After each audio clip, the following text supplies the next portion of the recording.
ETF index mutual funds నేర్చుకుని stock మార్కెట్లో రాణించాలనుకుంటున్నారా? వెంటనే ఈ నెంబర్కి కాల్ చేయండి. ఒక వర్తకుడు ఒక ఆయన ఉండేవాడు ఒక ఊళ్ళో. ఆయనకి 7 కొడుకులు. 7 కొడుకులకి పెళ్ళిళ్ళనే పెద్దవాళ్ళు 6 అయితే ఆఖరి అబ్బాయి పెళ్లి చేశారు.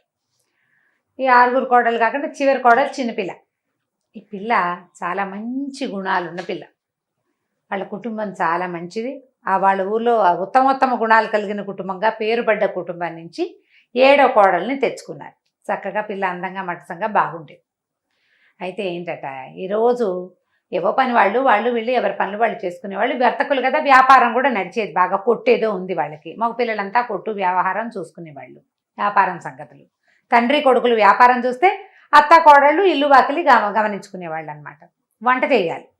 రోజు నువ్వంటే నువ్వు అని కోడళ్ళంతా వాదించుకుంటూ ఉండేవాళ్ళు. వంతులు కోడళ్ళకి. ఈ వంతుల్లో నా వంతు వచ్చినప్పుడు, నాకు తలకాయ నొప్పిగా ఉన్నప్పుడు నువ్వు సహాయం చేయలేదు కాబట్టి, నీ వంతు వచ్చినప్పుడు నేను ఎందుకు చేయాలి, నేను బాగున్నా కూడా అని ఇలా వత్సందాలు పోయేవాళ్ళు. ఆ వంటకి ఎప్పుడు దీర్ఘాలే, సనుకోటాలే, చేసి అవతల పారేయటాలే, తగలబెట్టటాలే అవే ఉండేవి. మాడగొట్టటాలు అవి ఉంటూ ఉండేవి. అయితే చిన్న కోడలు కొత్తగా వచ్చింది కదా, అది చాలా చక్కగా ఉత్సాహంగా కాపురానికి రాగానే పొద్దున్నే స్నానం చేసేసి వంటగదిలో చేరేసరికల్లా అత్తగారిని, అమ్మాయి నువ్వు చిన్నపిల్లవి, నీ పైన 6 ఉన్నారు, ఎందుకే నీకు ఈ వంట పని, హాయిగా కులసగా ఉండు, ఈ గదిలోకి వెళ్ళు, నీ దారి నువ్వు ఆడుకో అంది. పిల్లలతో కబుర్లు చెప్పుకో అని చెప్పింది. చెప్తే అత్తగారు వెళ్ళంది, అయ్యో అదేంటండి, వంట చేసి మన వాళ్ళు 4కి పెడితే కదా, అసలు ఎవరికైనా పెట్టడం అనేది ఎంత పుణ్యకార్యం. బయట వాడెవడికో పెడితేనే పుణ్యం వస్తే, మన ఇంట్లో వాళ్ళకి చక్కగా వండి వడ్డిస్తే ఎంత పుణ్యం, ఎంత సేవ, భగవత్ సేవ. నేను చేస్తానండి అని పిల్ల బహుముచ్చటగా వంట చేసేసింది, అటు ఇటు చూడకుండా. అందరూ అబ్బా చిన్న కోడలు ఎంత బాగా వండింది అన్నారు. అత్తగారు అనుకుంది, మోసిని చిన్నపిల్ల, దీనికి భలే తెలుసు, నిజమే కదా, ఈ కోడలతో చేసినానేమిటి నేను, ఆ వంట ఏదో మనమే చేస్తే ఆ మంచి ఏదో నాకే వస్తుందని. మర్నాడు పొద్దున మూడో కోడలది వంట, 4వ కోడలు సహాయం. వాళ్ళిద్దరూ స్నానం పానం చేసి చక్కగా అలంకరించుకుని వచ్చేసరికి అత్తగారు వంటింట్లో గరిటె తిప్పుతుంది. అదేమిటండి అత్తగారు మీరు వచ్చారు, ఎందుకండి అన్నారు. ఈ లోపల పెద్ద కోడలు వచ్చి, అదేమిటి అత్తయ్య మీరు వంట చేయటం, మేము 6-7 ఉంటేను అనేసరికల్లా ఆవిడ ఏమంది, మీరు ఊరుకోండరా, సహాయం చేద్దురు కానీ, ఇంత పెద్దదాన్ని అయ్యాను, నా చేత్తో వండి వడ్డించుకొనివ్వండి నా పిల్లలకి నా భర్తకిను అన్నది. అనేసరికల్లా వంట రోజు ఆవిడే చేసేయటం మొదలుపెట్టింది. వీళ్ళు అత్తగారు వంట చేస్తుంటే వత్సందాలు ఎట్లా పోతారు, పెద్ద ఆవిడ వంట చేస్తుంటే ఎవరు ఆ సమయానికి వస్తే వాళ్ళు సహాయం చేయటం మొదలుపెట్టారు. ఇక చిన్న కోడల్ని వంటలోకి రానివ్వాల. చిన్న కోడలు ఆలోచించుకుంది, ఏం పని చేయటల్లా మనం ఏదైనా చేద్దామని ఏం చేసింది, మూల తిరగలి పెట్టుంది. అదేం చేసింది, వంటింట్లోకి వచ్చి ఒక 4 సోలలు గోధుమలు తీసుకుని ఆ తిరగలు పట్టుకెళ్ళి గదిలో వేసుకుని దాంట్లో పోసి చక్కగా విసరటం మొదలుపెట్టింది. పిండి విసిరేసింది, ఇంత పిండి విసిరేసరికల్లా అత్తగారు చూసింది. ఏమిటి అమ్మాయి తిరగలు పెట్టి విసురుతున్నావు అంటే, అవునండి మీరేమో వంట చేస్తున్నారు, తిరగలు మాత్రం ఏమి తక్కువకి వచ్చిందో, అది పుణ్యమే కదండి, తిరగట్లో విసిరితే. ఇప్పుడు మెషిన్ పిండి తెప్పిస్తున్నారు రోజు మీరు, అదేమో వేడి ఒంటికి, మెషిన్లో ఏమవుతుంది, పిండి అంతా వేడెక్కిపోతుంది అంతే. ఇప్పుడు ఈ తిరగట్లో పిండి చలవ చేస్తుంది, ఎంత బాగుంటుందో. చక్కగా తిరగలు పెట్టి విసిరితే మనకు కూడా భగవత్ సాన్నిధ్యంలో ఉన్నట్టుంటుంది. సంసారము జీవితము ఆ రెండిటి మధ్యలో నలిగే జీవుడు పిండి ద్వారా వస్తే పిండి బయటకు వచ్చేసి జీవుడికి విముక్తి వచ్చినట్టు. ఎంత అద్భుతమైన క్రియ, చాలా పుణ్యం అండి, నన్ను చేయనివ్వండి అత్తగారు ప్లీజ్ అని అనేసరికి అత్తగారు, అవురా దీనికి ఎంత బాగా తెలుసు, తిరగలే కదా అనుకుని ఆవిడేం చేసింది, ఆ రాత్రి ఏమో చిన్న కోడలు ఆ విసిరిన పిండితోటి రొట్టెలు చేస్తే, రొట్టె ఎంత బాగుందమ్మా, ఇంత మృదువుగా ఉన్నాయి ఏమిటి రొట్టెలు అని అందరూ ఆశ్చర్యపోయారు. వాళ్ళు ఎక్కువ రొట్టెలు తినేవాళ్ళు. ఆ చేసిన పిండి అంతా రొట్టెలు చేస్తూ తినేశారు. ఇంకో రొట్టె అని అందరూ తలా 4 రొట్టెలు ఎక్స్ట్రా తిన్నారు. గట్టిగా లేవు, చాలా మృదువుగా ఉన్నాయి. మనకి తెలుసు చేత్తో విసిరిన పిండి రుచి వేరు. అవును. దాంతో సరే అత్తగారు ఏం చేసింది, ఆవిడ కూడా ఎక్కడి నుంచో తిరగలు తెప్పించుకుని చాట్లో పడేసుకుని విసరటం మొదలెట్టింది. కోడళ్ళు వచ్చి చూశారు, ఏమిటి అత్తగారు మీరు ఈ పని చేస్తారంటే, అమ్మాయి నన్ను చేసుకొనివ్వండి, ఇది పుణ్యకార్యం, పైగా తిరగట్లో విసిరిన పిండి ఒంటికి మంచిది, రాత్రి చూసాం కాదు అందుకని నేను చేస్తానండి. ఈ అత్తగారు విసురుతుంటే మనం మానటం ఏంటని అందరికీ పుట్టిళ్ళ నుంచి తిరగళ్ళు వస్తాయి. సారి ఇచ్చినప్పుడు తిరగలి, రోలు, రోకలి, కొంచెం అవన్నీ ఇస్తారుగా. తమ గదుల్లో మూల బారేసున్న తిరగళ్ళు దుమ్ములు దులిపారు కోడళ్ళంతా. ఇంత విసిరితే ఎంత పిండి వచ్చిందో, అది తెల్లారేసరికి బోడి పిండి. ఇదంతా ఏం చేసుకుంటాం, అందరూ విసురుతున్నారు. ఈ పిండంతా ఏం చేస్తా అంటే చిన్న కోడలు, చిన్నపిల్ల కదా, చురుకు కదా, షాప్లో పెట్టండి, దుకాణంలో చేత్తో విసిరిన పిండి అని కనుక పెడితే చక్కగా అమ్ముడైపోతుంది. మెషిన్ పిండి కంటే ఇది మంచిది. చుట్టాలు పక్కలు కొనుక్కుంటారు కాదు, మంచిదే, అది మంచిదే, మనకు పుణ్యం. అది పట్టుకెళ్ళి పెట్టి రోజు వీళ్ళు విసురుకోవటం మొదలుపెట్టారు. మధ్యాహ్నం భోజనాలు చేశాక తలా 1 గంట వాళ్ళ తిరగలు వేసుకుని కాసిన గోధుమలు పోసుకొని విసిరేస్తారు. ఇంట్లో వాడతారు, మిగిలినవి దుకాణానికి వెళ్ళిపోతాయి. ఈ అమ్మాయి ఏమనుకుంది, ఇదేమిటి వీళ్ళంతా కలిసి తిరగలి పని చేసేస్తున్నారు. తిరగలి కాదు, మనం స్పెషల్గా ఏదైనా చేయాలనుకుని ఏం చేసింది, వాళ్ళకి పెద్ద బావి ఉంది బయట. పనివాడు ఏం చేస్తాడు, ఒకడొచ్చి పొద్దున్నే నీళ్లు తోడి అందరికీ ఎవరి గదుల దగ్గర వాళ్ళకి నీళ్ళు కావాల్సినవి పెడతాడు, తొట్టెల నిండా నింపుతాడు. వంటింట్లో కొన్ని వంటింటి దగ్గర ఒక తొట్టు ఉంటుంది, అందులో పోస్తాడు. మంచినీళ్ళ బిందెలు ఏర్పడతాడు, పూజాల్లో పోసి అబ్బాయి గారుల గదుల్లో పెడతాడు, అన్నీ చేస్తాడు. ఈ అమ్మాయి వాడు లేచేసరికల్లా టపటపటపటప మొత్తం నీళ్ళని తోడు వారేసేసింది. ఆ బకెట్లో అన్నీ నింపేసింది.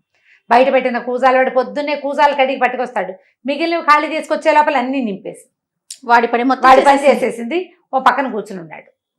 ఈయన మామగారు వచ్చి, ఏమిటి మీద నువ్వు ఖాళీగా ఉన్నావు, పని లేదు, నువ్వు నీళ్లు తోడదంటే, కాదండి చిన్నకోళ్ళ గారు నీళ్లు తోడేసింది అన్నాడు. అనేసరికల్లా ఈయన పోయి భార్యని అడిగాడు, ఏమే చిన్న కోడలు నీళ్లు తోడిందే, ఇంత పిల్ల ఇన్ని నీళ్ళు ఎట్లా తోడిందే, ఎందుకు నీళ్ళన్నీ తోడుతోంది, పనివాడు ఉన్నాడు కదా అన్నాడు. అనేసరికల్లా అత్తగారు, అమ్మో ఇదేదో మర్మం ఉంది, దీనికి తెలివి ఎక్కువని అడిగింది. అడిగేసరికల్లా నీళ్లు తోడడం అనేది ఎలాంటి ప్రక్రియ, ఎంత అద్భుతమైన విషయం.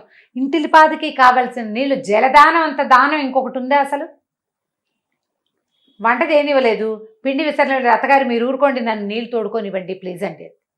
అనేసరికి అది ఈవిడనుకుంది, ఓహో నీళ్లు తోడడం కూడా దానం కిందకు వస్తుంది. పిల్లకి చాలా తెలుసు, వాళ్ళ పుట్టింట్లో బోళ్ళని ఉన్నాయి పద్ధతులు. ఆవిడ కూడా నీళ్ళు తోడుకోవడం, నాకు కావాల్సిన నీళ్ళు నేనే తోడుకుంటాను, నా భర్తకి నేనే తోడతాను, నా పెద్ద కొడుకు నేనే, నా చిన్న కొడుకు నేనే అంట మొదలెట్టింది. మిగిలిన కోడళ్ళు అనుకున్నారు, ఇదేంటి పుణ్యమంతా అత్తగారు కొట్టేస్తే ఎట్లాగా, మనం కూడా తోడేసుకుందామని ఆ పనివాడిని వదిలేసి ఎవరికి కావాల్సిన నీళ్లు వాళ్ళు ఆ పూట వంటకి తలా ఒక బకెట్ ఎత్తి ఆ టబ్బులో పోసేస్తారు. దొడ్లో నీళ్లు వాళ్లే తోడేస్తున్నారు. చిలకలాగా అలంకరించుకోవట్లేదు, ముందు వ్యవహారం చూస్తున్నారనమాట. నీళ్ల పని కూడా తెమిలిపోయింది. అక్కడి నుంచి ఈ పిల్ల ఏమనుకుంది, ఓహో ఇది కూడా కాదని చెప్పి ఇల్లు ఊడటం మొదలుపెట్టి, ఇల్లు ఊడుస్తుంటే ఈ లోపల పనివాడిని తీసేస్తామన్నారు. తీసేస్తామంటే ఈ అమ్మాయి ఏమంది, అయ్యో పాపం వాడి అన్నం పోగొట్టడం ఎందుకంటే వేరే పనిలో పెట్టుకోండి అతన్ని, అంతేగాని ఉద్యోగం మానిపిస్తే ఎట్లా, మేము నీళ్ళు తోడుకుంటున్నామని మానిపిస్తారా, ఇంకో పని చేయించండి వాడితోటని ఆ పనివాడిని పక్కకు పెట్టించింది. పనివాడు వచ్చి నీళ్లు తోడు, ఎవరి నీళ్ళు వాళ్ళే టపటపా తోడేసుకుంటారు. తలా ఒక 4 బకెట్లు, ఎంతలోకి తోడాలి. అక్కడి నుంచి ఇల్లు ఊడవటం మొదలుపెట్టింది. అత్తగారు అది కూడా గమనించింది. ఏమిటి అమ్మాయి అంటే, కాదు అత్తగారు, ఇల్లు శుభ్రంగా ఉంచడం అనేది మహత్తర కార్యం, అందరినీ జబ్బుల నుంచి రక్షిస్తాం మనం, అదెంత పుణ్యం. ఒక డాక్టర్కి ఎంత పుణ్యం వస్తుందో ఇల్లు ఊడ్చేవాడికి అంత పుణ్యం వస్తుందండి. సరే ఆవిడేమనుకుంది, నేను ఊడుస్తానని ఆవిడ చీపురు లాక్కుంది.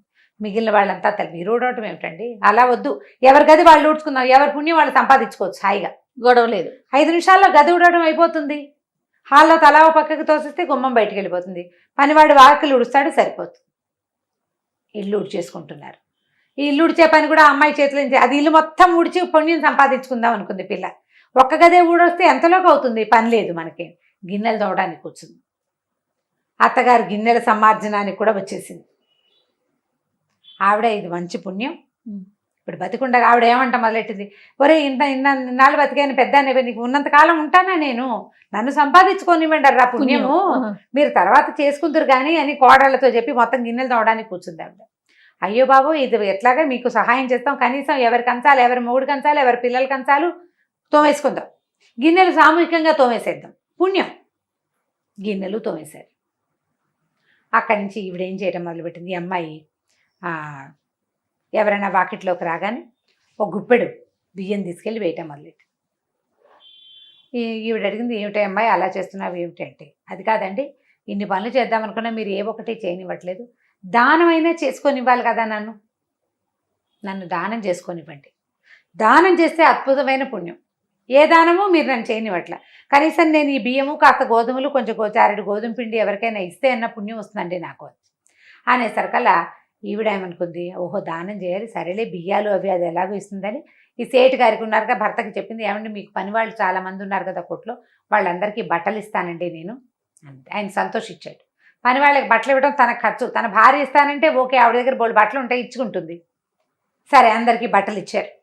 మెల్లిగా కోడళ్ళు కూడా మొదలుపెట్టారు, బోళ్ళంతా ఒక పనికిరానివి ఎక్కువగా ఉన్నవి వస్తువులు చేరనివ్వకుండా ఇంట్లోకి ఏదైనా కొత్తది తెచ్చుకోవాలంటే పాతది తీసుకోమని ఎవరికైనా ఇవ్వటం మొదలుపెట్టారు. వీళ్ళింట్లో నిరంతరము చకచకలాడుతూ ఎవరి పనులు వాళ్ళు చేసేసుకోవటం, పెద్దగా మాట్లాడుకుంటారు, పోట్లాడుకునేందుకు అవకాశం టైం లేదు, లేదు. టైం లేదు. గోధుమ పిండి విసిరేస్తారు, కొట్లోకి వెళ్ళిపోతుంది. అమ్మిన డబ్బంతా మామగారు కోడళ్ళకి ఇవ్వటం మొదలుపెట్టారు. వీళ్ళ చేతుల్లోకి డబ్బులు వస్తున్నాయి, వీళ్ళు గుడికి గోపురానికి వాకిట్లోకి వచ్చిన ముష్టివాడికి దానం చేస్తారు. సంపద ఇతోధికంగా రావడం మొదలుపెట్టింది.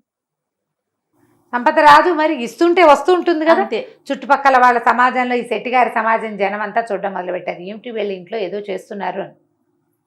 మెల్లిగా పెద్ద కోడలు ఫ్రెండ్స్, చిన్న కోడలు ఫ్రెండ్స్, మూడో కోడలు ఫ్రెండ్స్, ఏమిటే మీ ఇంట్లో మీరు ఈ మధ్య చాలా బాగున్నారు, నగలు చేయించాడు ఆయన కోడళ్ళకి, డబ్బులు ఎక్స్ట్రా వచ్చేసరికి. నగలు నాణ్యాలు. ఈ చిన్న కోడలు ఏం చేసింది, తన నగలు పట్టుకెళ్ళి పెద్ద కోడలికి ఇచ్చింది. అక్కయ్య మీకు ఆడపిల్లలు ఉన్నారు, రేపొద్దున పెళ్ళిళ్ళు వస్తే మాకు ఇంకా పిల్లలు లేరు, మా పుట్టింటి వాళ్ళు బోళ్ళు నగలు ఇచ్చారండి, నాకెందుకు ఈ నగలన్నీ, పిల్లలకి పెట్టుకోండి చక్కగా నగలు పట్టుకెళ్ళి ఇచ్చేసింది. అది మరీ దానం అని చెప్తోంది. దాంతో ఇక వాళ్ళకి వీళ్ళకి ఇచ్చేసేటాలు మొదలుపెట్టారు. చుట్టుపక్కల సమాజంలో వాళ్ళందరూ కూడా మెల్లిగా ఈ పనులు పాటలు పద్ధతులు, పని వాళ్ళు ఉంటారు, వాళ్ళ పనులు వాళ్ళేవో వాళ్ళు చేసుకుంటారు. నేను నీళ్లు తోడుకోవాలి, నేను ఇల్లు ఉడ్చుకోవాలి, నేను గిన్నెలు తోముకోవాలి, నేను నా వంట నేను చేసుకోవాలి, ఎవరి పని వాళ్ళు చేసుకుంటారు. వీళ్ళు చేయలేని పనులు చేయడానికి పని వాళ్ళు ఎలాగో ఉన్నారు.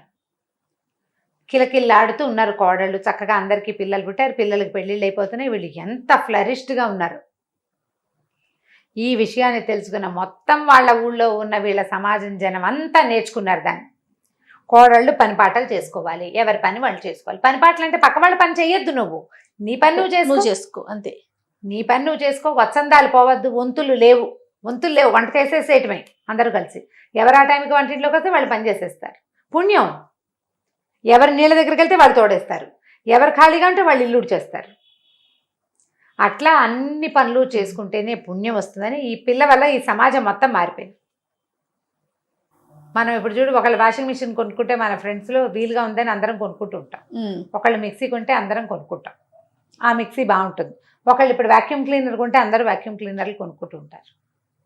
ఒకళ్ళు ఒళ్ళొంచి పనిచేస్తే ఇంకోళ్ళు ఒళ్ళొంచి పనిచేస్తారా? కొంచెం కష్టం కదా. ఉద్యోగాలు చేస్తారు, ఉద్యోగాలు చేస్తున్నాం జయ మనం కూడా. అప్పుడు పరిస్థితి వేరు, ఇప్పుడు పరిస్థితి వేరు కదా. ఆడపిల్లల్ని చదివించటము, ఒకళ్ళని చూసి మెల్లిగా అందరూ మొదలుపెట్టారు. అమ్మాయిల్ని ఉద్యోగాలకు పంపించటము అందరూ మెల్లిగా మొదలుపెట్టారు. కాస్త లేటుగా పెళ్ళిళ్ళు.